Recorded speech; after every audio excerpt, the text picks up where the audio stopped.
बिस्मिल्लाहिर्रहमानिर्रहीम अस्सलातु वस्सलामु अलैका या रसूल अल्लाह व अला आलिका व असहाबिका या नबी अल्लाह। मोहतरम नाजरीन, अस्सलामु अलैकुम। नाजरीन कराम, अल्लाह ताला अपने नेक बंदों से बहुत ज़्यादा प्यार करता है। अल्लाह ताला कभी भी अपने नेक बंदों को अकेला और तन्हा नहीं छोड़ता। इसलिए हमें चाहिए कि हम भी अल्लाह ताला के नेक बंदे बने और सिर्फ अल्लाह ताला से ही मांगें, क्योंकि अल्लाह ताला अपने नेक बंदों को कभी तन्हा नहीं छोड़ता। नाजरीन कराम, आज की इस वीडियो में हम पेश करने जा रहे हैं एक ऐसा वाक़या जिसे सुनकर आप हैरत में पड़ जाएंगे। ये वाक़या है शेख अब्दुल कादिर जिलानी रहमतुल्लाह अलैह और एक तंदूर वाले का जिसका आटा सोने में तब्दील हो गया था। तो मेरे प्यारे दोस्तों, ये वाक़या शेख अब्दुल कादिर जिलानी रहमतुल्लाह अलैह ने खुद बयान फरमाया है। आप सबसे गुजारिश है कि इस वाक़या को मुकम्मल तौर पर समझने के लिए इस वीडियो को एंड तक लाजमी देखें, ताकि आपको इस वाक़या की हकीकत का इल्म हो सके। आप फरमाते हैं, एक बार का जिक्र है जब मैं बगदाद शरीफ में था और ज़माना तालिब इल्मी में तालीम हासिल कर रहा था। जब मैं अपने घर को छोड़कर बगदाद शरीफ आया था और जो रकम और दिनार मेरी वालदा मायदा ने मुझे दिए थे वो भी अब ख़त्म हो चुके थे, जिसकी वजह से मुझे काफ़ी तंगदस्ती और आजमाइश का सामना करना पड़ रहा था और कई कई रोज़ तक मुझे खाने के लिए कुछ भी ना मिलता। अब ऐसा हाल था कि किसी के आगे हाथ फैलाए जाएं, अल्लाह के सिवा इससे मांगें, भीख तो सिर्फ अल्लाह ताला के दर से ही मिलती है। मुझे शर्म आती थी कि मैं किससे कुछ कहूँ या किसी को ये भी कहूँ कि मुझे भूख लगी है या मुझे खाने के लिए कोई चीज़ दे दो। अगर किसी वीराने से जंगल से कुछ मिल जाता तो ये तो अल्लाह ताला की जानिब से होता, मगर किसी इंसान के आगे हाथ फैलाना, इससे शर्म से सर झुकाना, ये मंजूर ना था। और कर्ज तो मैं लेना ही नहीं चाहता था कि कर्ज लूं और किसी को कहूं कि मुझे कुछ खाने को दे दे। लेकिन क्या करें, उस वीराने उस जंगल में कुछ भी नहीं मिल रहा था। हाल ऐसा था कि आंतों से आवाज़ें आने लगीं और ऐसी हालत थी कि शायद दम ही निकल जाता। भूख लग रही थी, उस जगह कुछ भी ना था। अल्लाह ताला से दुआ मांगी, या अल्लाह तू कुछ इंतज़ाम कर दे, गैब से मेरी मदद फरमा, गैब से रोटी का इंतज़ाम कर दे। एक दिन भूख की शिद्दत में मैं दरियाए दजला की तरफ गया ताकि वहाँ कोई सब्ज़ी वगैरह खाकर गुजारा कर सकूँ, मगर वहाँ मुझसे पहले बहुत से फुकरा और दरवेश मौजूद होते। अगर कोई चीज़ उनको मिलती तो वो सब उन पर रश पड़ जाता और मैं शहर वापस लौट आया। वहाँ कोई चीज़ तलाश करूँगा, लेकिन वहाँ भी कुछ नहीं मिला। बिल आखिर में भूख से निडाल होकर मस्जिद एक कोने में बैठ गया और अल्लाह ताला का जिक्र करता रहा। शिद्दत भूख और प्यास से मेरा सर चकराने लगा और आंखों के आगे अंधेरा छाने लगा कि उठना मुहाल हो गया था। कमज़ोरी इतनी बढ़ गई थी कि जिस्म में जान न बची। तभी गैब से एक आवाज़ आई, "ए अब्दुल कादिर, अब आप बर्दाश्त नहीं कर सकोगे, उठो और किसी से कर्ज लो और किसी से कर्ज लेकर अपने लिए रोटी लाओ।"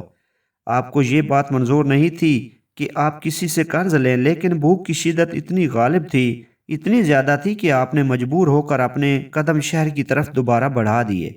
दुकानें तो बहुत सारी थी, लेकिन आपको एक नान बाई की दुकान नज़र आई। वो बहुत गरम गरम और खस्ता नान थे जो आपके सामने वो तंदूर से निकाल रहा था। अल्लाह वाले लज्जत के लिए और ज़बान के ज़ायके के लिए नहीं खाते, उनकी मजबूरी होती है कि वो अगर ना खाएं तो भूख से उनकी जान चली जाए। इसी वजह से उन्होंने उस रोटी को लेना मंजूर किया और ये आवाज़ गैब से आई थी, कोई नफ्स की ख्वाहिश नहीं थी। अब उससे चलते चलते नान वाले के पास गए। उस नान वाले ने आज तक आपको नहीं देखा था, क्योंकि आप उससे बल्कि किसी से भी रोटी नहीं ली थी।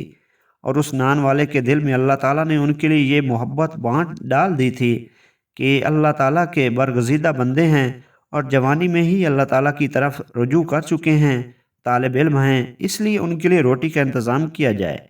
उसके दिल में खुद ब खुद आपकी इज़्ज़त आ गई। ऐसा लगने लगा वो आपको पहचानता है, आपकी बहुत इज़्ज़त करता है। आप फरमाते हैं कि मुझसे कहने लगा, "ए अब्दुल कादिर, तू अब्दुल कादिर है?" तो मैंने कहा, "हाँ, मैं अब्दुल कादिर हूँ, वही अब्दुल कादिर जो बगदाद शरीफ में इल्म हासिल करने आया है।" आपने फरमाया, "हाँ, मैं वही तो हूँ।"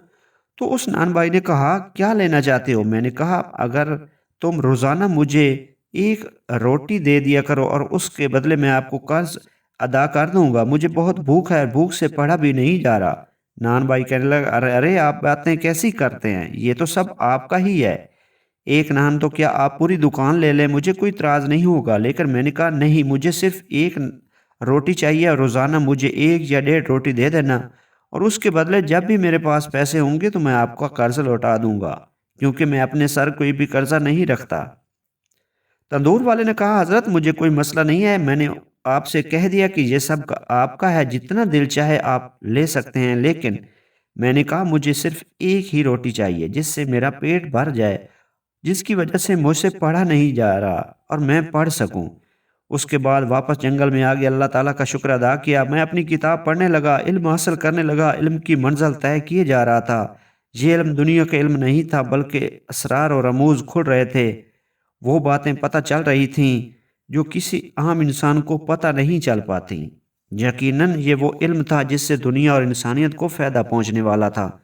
اب یوں ہی دن گزرتے گئے، ایک دن آپ کے خیال آیا کہ میں تو روز اس نان والے سے نان لیتا ہوں اور وہ مجھے بڑی محبت سے دے دیتا ہے، میری عزت بھی کرتا ہے، لیکن کیا یہ ٹھیک ہے کہ میں قرض پر قرض لیتا جا رہا ہوں، جبکہ میں نے اسے وعدہ کیا تھا کہ میں یہ قرض لوٹا دوں گا، لیکن میرے پاس پیسے نہیں ہیں، تو پھر میں کہاں سے اسے پیسے واپس کروں گا؟ یہ خیال اتنی شدت سے آیا کہ میں نے کہا اے عبد القادر، قرض تو قرض ہوتا ہے اور تم قرض کی روٹی کھاتے جا رہے ہو، کچھ تو کرنا پڑے گا، اس نان والے کو پیسے تو دینے پڑیں گے۔ لیکن کوئی صورت نظر نہیں آ رہی تھی۔ آپ کہتے ہیں مجھے اتنی شرم آئی کہ شرم کے مارے کتنے دن میں روٹی لینے اس کے پاس گیا ہی نہیں، کیسے میں اس سے نظریں ملاؤں گا؟ بہت دن گزر گئے اور میں اس تندور والے کے پاس نہیں گیا۔ ایک دن میں سوچ رہا تھا کہ قرض میں اسے کیسے لوٹا پاؤں گا کہ غیب سے ایک آواز آئی اور کہنے والا کہہ رہا تھا، عبد القادر، آپ کی روٹی کا قرض اتارنے کا ذمہ اللہ تعالیٰ نے لیا ہے، آپ اس بات کی فکر کیوں کرتے ہیں؟ آپ کو جاننا چاہیے تھا۔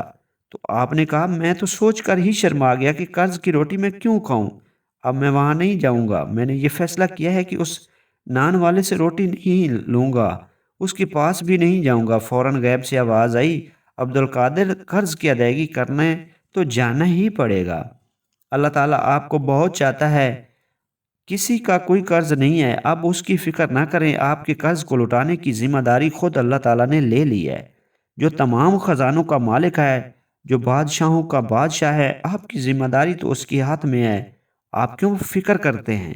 آپ کیوں پریشان ہوتے ہیں؟ آپ نے کہا میں روٹیاں قرض کیسے اتاروں گا؟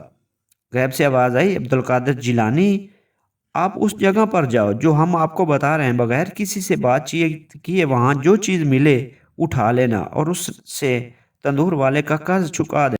آپ فرماتے ہیں میں بتائے ہوئے مقام پر پہنچا، وہ جگہ آبادی سے بہت دور تھی، وہاں ویرانہ ہی ویرانہ تھا، کسی زی روح کا آنا جانا نہیں تھا۔ میں نے دیکھا دور ایک تھیلا چمک رہا ہے، اس تھیلے کے پاس گیا اور کھو کر دیکھا تو وہ آٹے کا تھیلا تھا، اور کوئی معمولی آٹے کا تھیلا نہیں تھا، بلکہ لگ رہا تھا کہ تازہ آٹا پیس کر تھیلے میں بھرا گیا ہے۔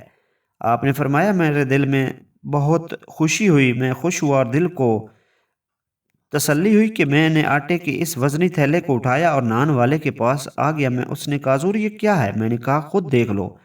وہ بھی اسے آٹے کا تھیلا سمجھ رہا تھا، پر جیسے ہی اس نے آٹے کے تھیلے کا منہ کھولا تو مارے حیرت کی اس کی چیخ نکل گئی، وہ پریشان ہو گیا، کہنے لگا یہ کیا ہے؟ میں نے کہا کیا دیکھا تم نے؟ اس نے کہا حضور یہ آٹے کا تھیلا نہیں ہے، بلکہ اس کے اندر تو سونا ہی سونا ہے اور سونے کے سکے ہیں۔